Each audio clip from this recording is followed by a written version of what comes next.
Lack of time.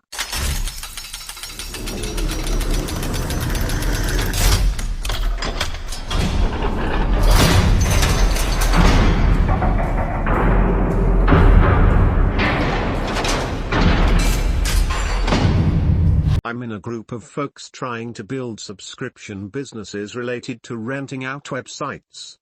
Someone asked what their biggest problem was and it had 54 comments. I went through them all and was shocked to read most people said their biggest problem was lack of time. Here was my reply: I'm genuinely surprised so many people said time. Do you have paying clients? Can you get them to pay for the builds? I have a full-time freelance developer. I get clients to pay me to pay him to build their landing pages. I'm effectively getting clients to pay for my developer to build our processes, technology, and IP. I don't have a self-serve platform yet. I don't even sell our landing pages from a landing page. Are you sure you need all the things you think you need? There's a phrase I like that has a lot of truth in it: sales solve everything. Can you sell more websites or landing pages and use that revenue to pay others to do some of that stuff you shouldn't be doing, or don't have time for? It's often less about the resources you have and more about being resourceful. I find most people have plenty of time. What they really lack is priorities. Andy, I'd love to hear you and other forum members elaborate on this further. The impossibility of expanding time seems to me to be one of the biggest challenges that I face. At the same time, I have an inkling that it's more about mindset than about a literal impossibility. So here's where I'm coming from, and I would love for someone to point out the flaws in my thinking. I'm working full-time, 40 to 60 hours a week. I want to divorce my time from my money. But in order to get there, I need to take on a side hustle. And eventually, I want my side hustle to be good enough and reliable enough to make it my main hustle. So I expand my working hours. Get less sleep. Do whatever it takes. I'm hungry. And this is the scenario that I see before me as the inevitable path towards making this work. Let's say that I get client work for 10 hours a week, but it only brings in 25% of what I need to quit the main gig. Then I raise my rates and I bring on 10 more hours a week, and now I'm bringing in a total of 60% of what I need to quit the main gig. So I raise my rates again and I bring on 10 more hours a week, and I'm close to where I need to be to quit the full-time job, but not quite. I'm also managing to hold it together because I don't function well on lack of sleep. Fear starts taking center stage. You're slipping. Your performance is suffering. People are unhappy with your work, and you can't blame them. Because, after all, you're not doing your best work. But the counter-argument starts. You don't have a choice. Do or die. Make it happen. You've got to do this. Not sure how it'll work, but I'm going to go for it anyway. And all of this is directly related to lack of time. Lack of energy. Finite amounts of capacity. Maybe I'm not thinking creatively enough about this. But all of the ways I can think of to bring in some immediate monthly recurring revenue in the short term are still direct trade-offs between time and money. They're not fast lane. They're me working extra hours but for clients who keep me on retainer, and therefore I'm still not leveraging my time any more effectively. At this point, I'm willing to put in time. Time is all I have. I don't have money yet to pay people so that I can delegate tasks to them so that I can expand my time. If grinding out the time in the short term is the cost I have to pay, I'll pay it. And I'm hoping that down the road I'll be established enough to have additional ways at my disposal to leverage my time more effectively through creating a scalable business model. But maybe I'm not seeing something that's available to me now that is scalable. Maybe I'm not thinking about this with the right kind of mindset of resourcefulness and creativity that someone else would approach this puzzle with. What would your thought process look like in tackling something like this? What are some of the questions that you'd ask yourself to identify opportunities? What are the entrepreneurial thinking patterns and mindset traits that people have in common when they're good at having enough time? I have a lot to learn in this area. Any insight would be devoured hungrily. I'm still trying to decide what I want to be when I grow up. Yes, my real estate investments are successful but time-consuming and frustrating. Yes, my time is in very short supply. I started a business blog this last spring. I learned WordPress to build it. I'm still floundering around trying to find my audience. I'm not sure it's worth my time to continue. Yes, I need landing pages, and I need to find a better direction, if I continue. Is that the business you are in, Andy? We all have the same amount of time per day, per week, etc., by definition. The difference is in how we use the time we have. Some people invest lots of time into family, church, volunteering, etc. Some people burn, waste, destroy, throw away lots of time binge-watching the latest show, or reading the latest news, or watching sports, or playing the latest computer games, or whatever. And while we may think they are wasting that time, that may be the one thing that gives them joy. Some people spend 40+ hours or WK paying the bills and have no energy left over for anything else. But some people, however they do it, make better and more efficient use of the time they have. This is something I have yet to master. I am a champion at wasting time. I see people who accomplish 5x more than I do and I just shake my head in wonder, admiration, and jealousy. My mother says she has always felt the same way, so it may be partly hereditary and challenges. The challenge is to determine how much time you have available, after required sleep, eating, childcare, etc., and decide how efficiently you can use it. Not everybody can accomplish the same amount with the same amount of time. Improving your own efficiency is the challenge, just like a runner tries to improve his time. Some of us just plod along the track slower than others. When people say I don't have the time, more times than not it's complete bullshit. They are bullshitting themselves. What they are really saying is I don't want to make the time. A lot of people don't want to make a sacrifice temporarily either. If they need to go to get a tax return done for example but they have work, they might say something like but I have work, I haven't got the time to do it. Complete bullshit. You can tell your boss you will come in later because of these reasons. I am sure he or she will approve. Verse 1, David Gilmour, and verse 2, David Gilmour. And there's no doubt that time is a valuable resource, but a lack of time is usually a lack of organization and direction. It helps to have clear goals and clear steps to achieve them. Time becomes much more of a factor when you don't know what you're doing from day to day and you go blindly from one task to another. This year I've probably averaged around 30 hours a week, far less than most slow laners and sidewalkers, let alone your average entrepreneur, and have almost doubled my company's revenue per month. And yes, I have employees to help, but I managed the same kind of growth without them too. We all have the same amount of time in a day. We can't speed it up or slow it down. When you say you didn't have time to do something, you're really saying it wasn't important enough to do and you did something more important instead. This is okay when I tell my wife I didn't have time to hang that shelf today. That will end better than if I said it wasn't important enough for me to do today. However, don't kid and say you didn't have time to do something. Admit that it wasn't important enough and that you chose to do something else instead. As a few of you've already mentioned, it's about prioritization, not trying to manage time. Blaise then told us of the 4 Ds that we should apply when a task lands on our desk.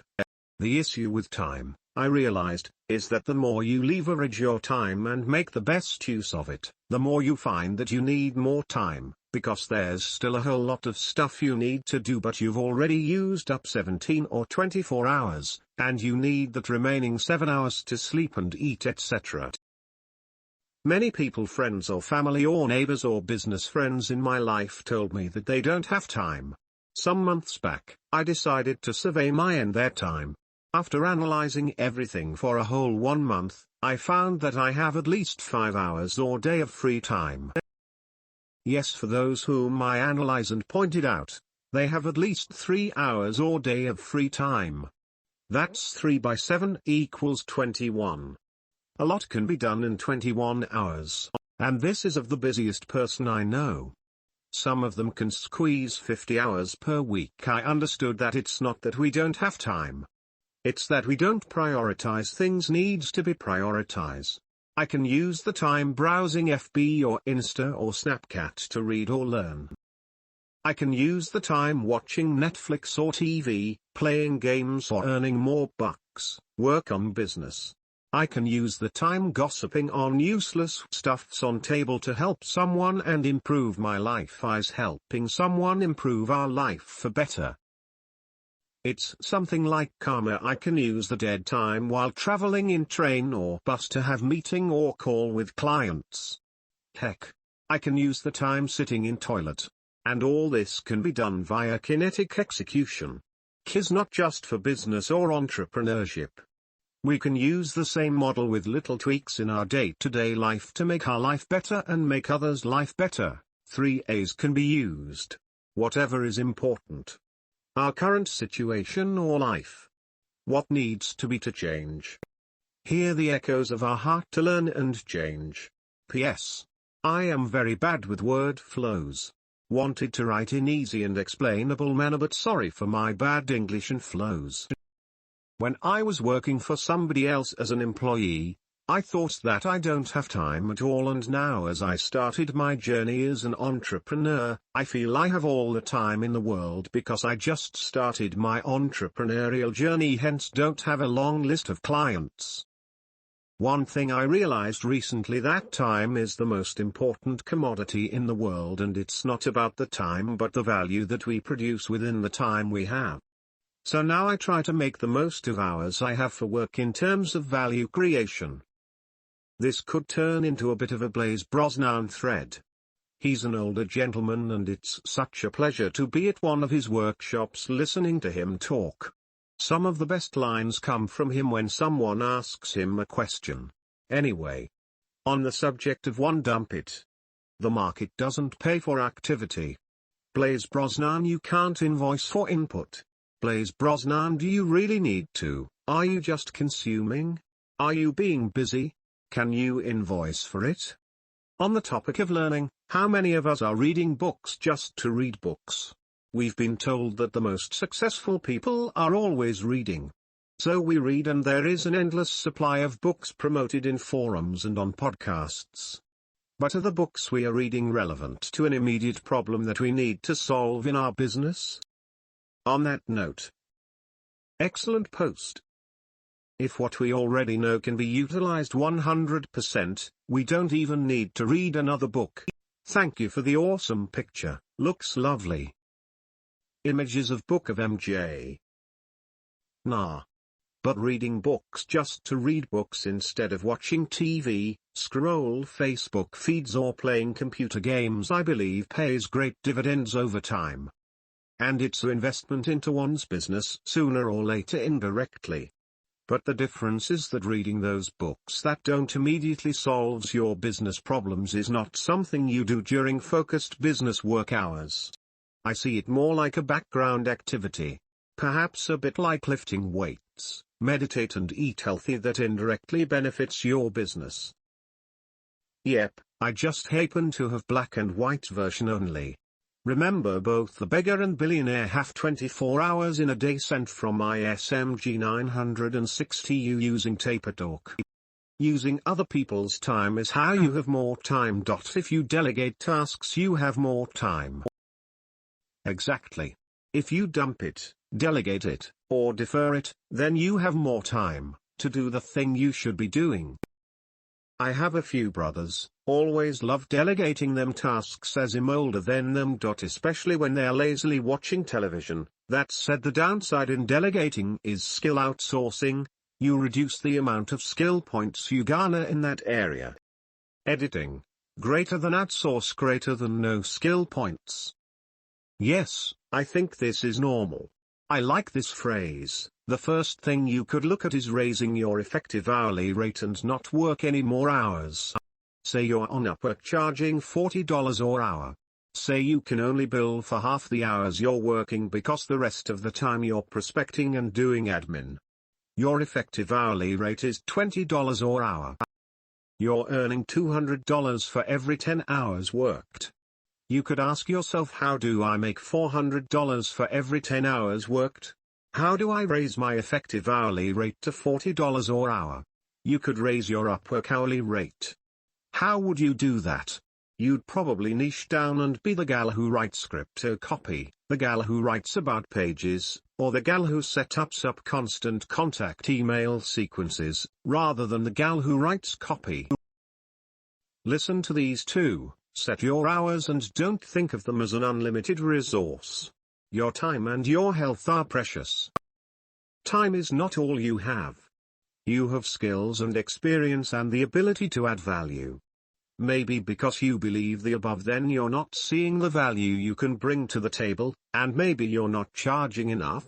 I'm pretty sure I posted these somewhere this week, maybe earlier in this thread even. We get paid by what we produce. We pay for what we consume in time or money. Careful of consuming too much. HTH. It's a bit of a brain dump, and I didn't answer everything. I'll come back when I have the time and see if I can add anything. Here's a couple more lines I try to keep front and center. How can you get more repeat business? How can you get more referrals? How can you get paid for work you've already done? Don't have enough time is the purest form of abdication of responsibility there is. The reason they all say that is because they're all losers. All of them, and all of Bill Gates, Steve Jobs, Richard Branson, Warren Buffett, Jeff Bezos, all had so blaming something that you can't change and that has never stopped anyone else succeeding is basically saying I'm a loser in a different way. I knew someone who always said this dumb crap every day. The truth is though that they make it that they don't have time for the things that matter. They'll spend 3 hours playing games or doing some hobby that doesn't matter. And then they'll expand that hobby until it absorbs all their free time. And then when it comes to doing something important they'll roll out that there's just no time lying. The best response to there's not enough time in the day is FCK off loser. Disagree. You don't know what you don't know. Books are a great way to learn things we would have never otherwise learned. Reading should not take precedence over taking action. Lack of time. So why not make more time in a day? Someone might be able to make $1 or $2 by making a time-stretching clock.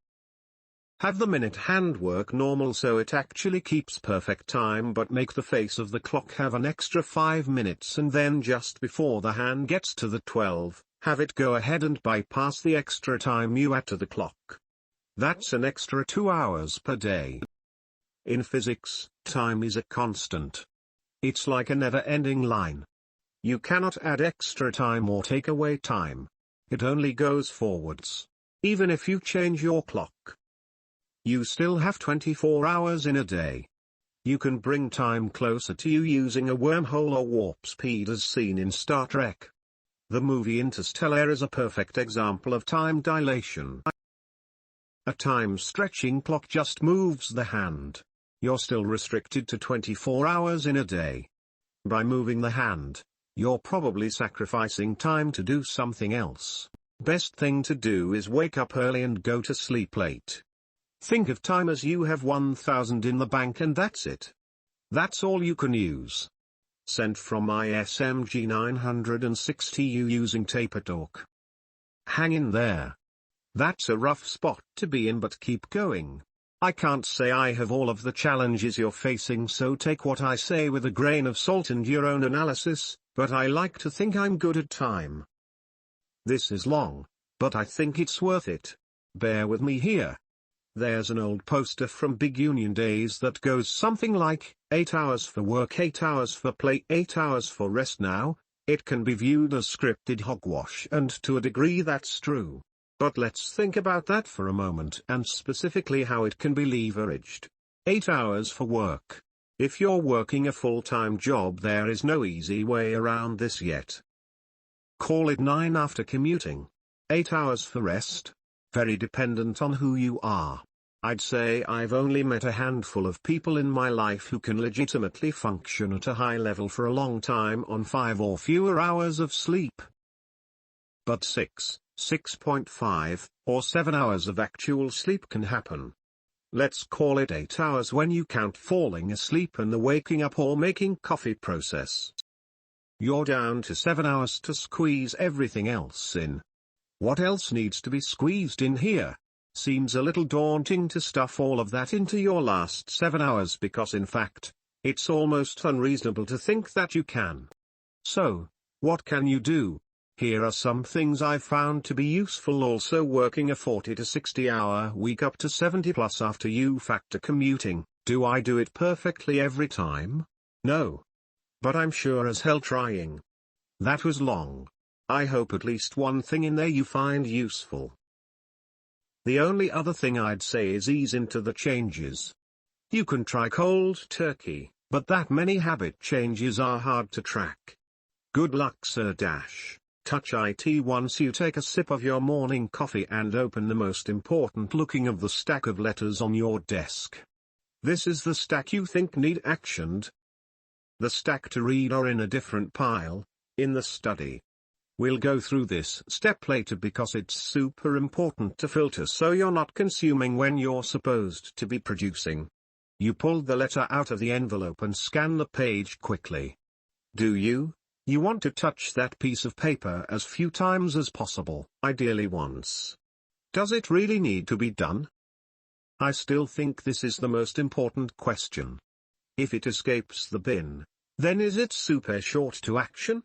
Like shorter than the act of delegating it or adding it to your calendar for a later date? If it's super short to do, then consider doing it there and then. If you're going to delegate it, consider delegating it there and then. Ideally delegate it with enough info that it doesn't come back to you for you to touch again. If you're going to defer it, put it into your calendar there and then, with all the info you need for when you'll properly study it. I'll often just link to wherever the info is. Put it out of your mind until it pops up in your calendar. This helps to not feel overwhelmed too. Don't put it onto a growing stack of letters that you'll pick up every morning to figure out if you need to dump it, delegate it, defer it, or do it. You don't want to touch that piece of paper every single day till you end up actioning it. It won't apply to every piece of paper that comes across your desk, but it's helpful to try and touch it once. 2 things that might help you: keep it up, and focus on systems. Wow! This thread is exactly what I needed. I found myself saying I don't have time this morning and then realized how much time I've wasted in the past couple of days. I'm close to taking action on my first venture, but I'm still terrified of failing. I'm standing on the high dive at the pool, and I know I've got to jump to make progress, but damn, it's high. What does failing even mean? You try something. It doesn't work. You try a different way. Repeat till it works. Failure shows us the way by showing us what's not the way. Just go for it. Just go for something, anything you can do right now as long as it moves the needle. Do whatever little thing you can do right now. There's this concept of an internal flywheel. Accomplish a small thing. It'll give you some spiritual momentum for the next thing. And so on. You're in the right place. The people on this forum reward and admire action. Everyone knows it seems scary, daunting, and difficult. That's why everyone is also stoked when someone takes a leap. This also applies to emails, I think, too. Install a time tracker on your computer. I'm using Rescue Time. It will show you the truth, and make sure you tag this forum as entertainment. Being here can be very valuable, but most of the time we're just hanging out. Read Checklist Manifesto High Priority.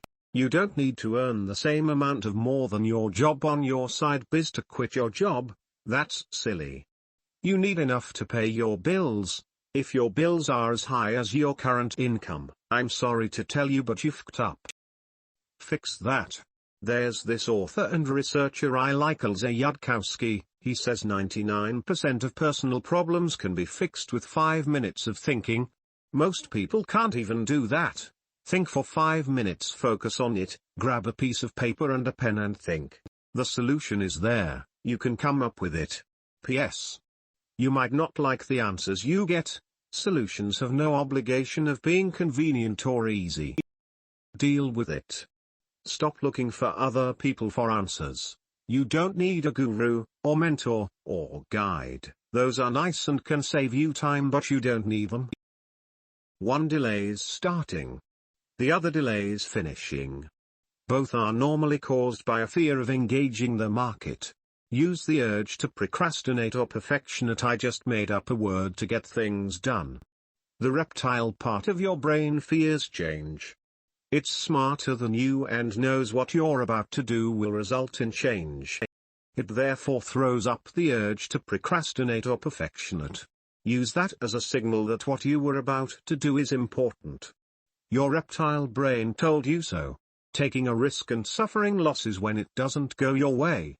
Contrary to the fail-forward narrative of the start your own business space, it is possible for attempting a business play and failing to result in negative and irreversible life-changing effects. This should always be factored in. Don't risk what you can't afford to lose. Thanks. Great post. Time is relative. You can't control it. We all get 24 hours or 7 days whether you like it or not. You can control your actions, your priorities and your focus based on X number of variables: obligations, energy levels, need to eat, sleep, ambitions, goals, dreams, needs, pains, wishes, family, friends, etc. As Tamara from Calm quotes some guru, have serenity with things you can't control, the courage to take action on things you can, and the wisdom to know them apart. Ah yes. The Serenity Prayer. I don't know who wrote it, but it's a good one. Use the Che Holmes 1 hour method. Schedule 1 hour each week to work on your most important task or business or etc. Do not let anything deter you or shift your focus from that one item. Once you see the effectiveness of just moving the damn ball, you will begin to put in 3 or 4 of these hours a week. Then a day. Make your first hour setting a schedule for my other hours and to study the method. Then make your second hour what the hell should I do for these hours and set some priorities. Schedule it now. It always amazes me that people are willing to work their hardest to hit a deadline imposed by their boss, however fail to impose or enforce deadlines on themselves. It's much easier to BS ourselves than a boss. And negotiating with ourselves against ourselves can make things more comfortable, at least for the present moment. You're right about the impossibility of expanding time. A lot of people will say use time more efficiently and drop unimportant things and such. Those are not faulty advice, but once your time is already optimized for productivity, the advice becomes useless. You can only so much in a period of time. And you can't make time, only reallocate it. So if you cannot change time, what can you change? You can change what you in that time. For most people freelancing, and I have been there, you have a bias toward maximizing the amount of money you can. I want you to try, instead of using a block of time to charge money, use a block of time to. Capital is freedom from labor. It is the gift given to every person in a modern society with strong property rights, if they choose to accept it. Or bring it about. I'll elaborate on capital below. So do less, your time, greater than invoice for rental of your time, and do more, your time, greater than your capital, greater than rental or sale of your capital. Create capital, and trade the use of that capital for money.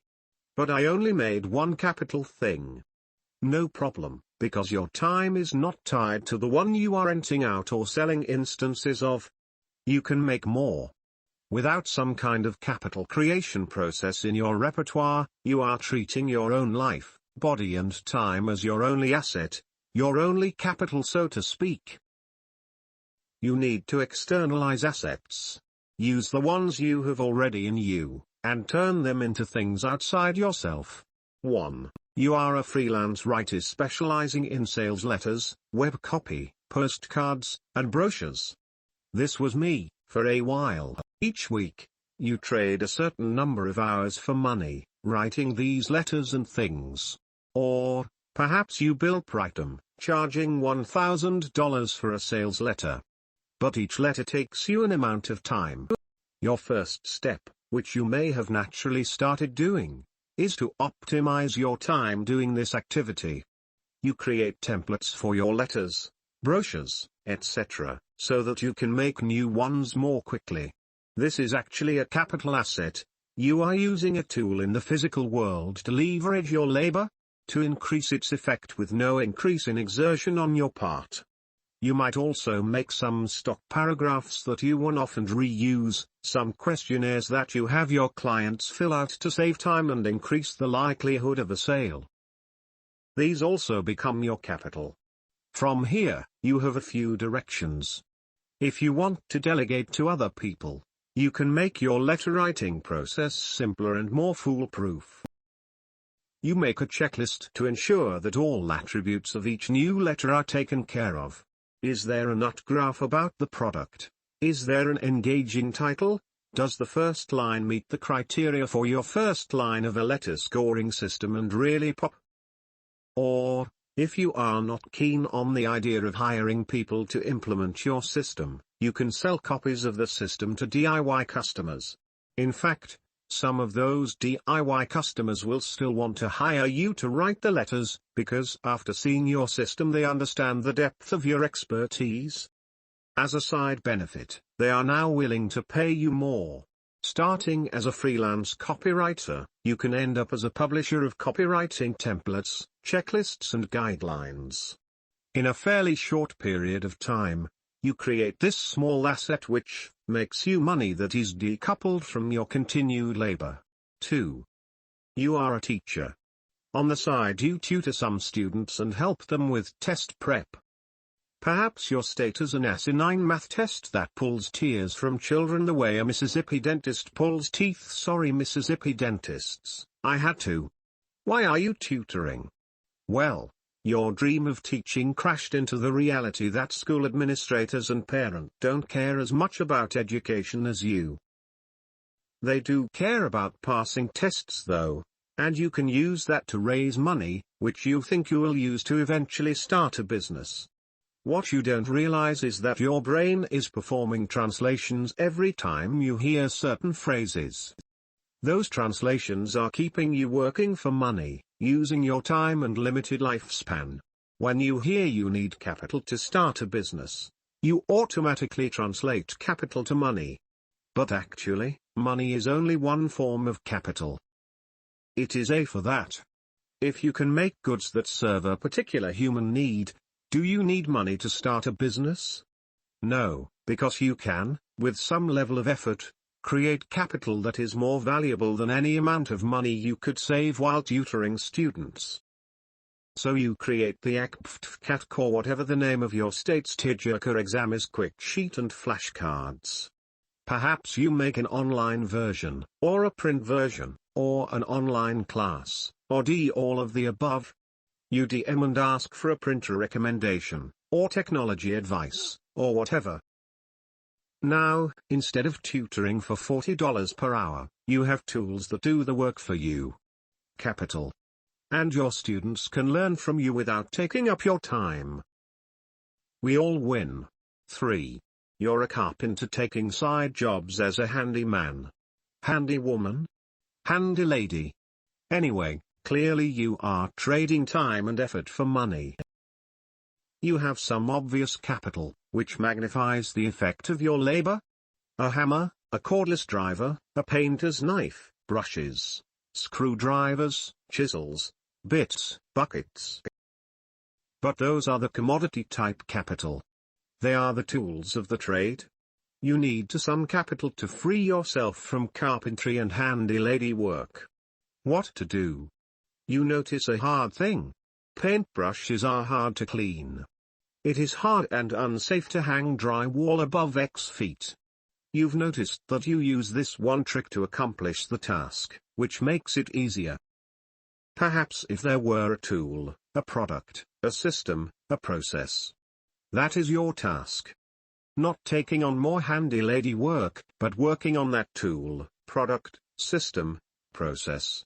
Create, test, repeat. Use your handy lady job as the testing ground for your product. Nothing more, because the hourly pay will never free you from hourly pay. I hope that gives you something to work with, even if just a bit. I know I tend to go long when I write here, so thanks for sticking with me to the end. Read anything written by Carl Menger. Your life, and probably the entire world, will improve immediately.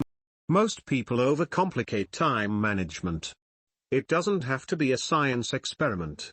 As MJ preached, act, assess, adjust.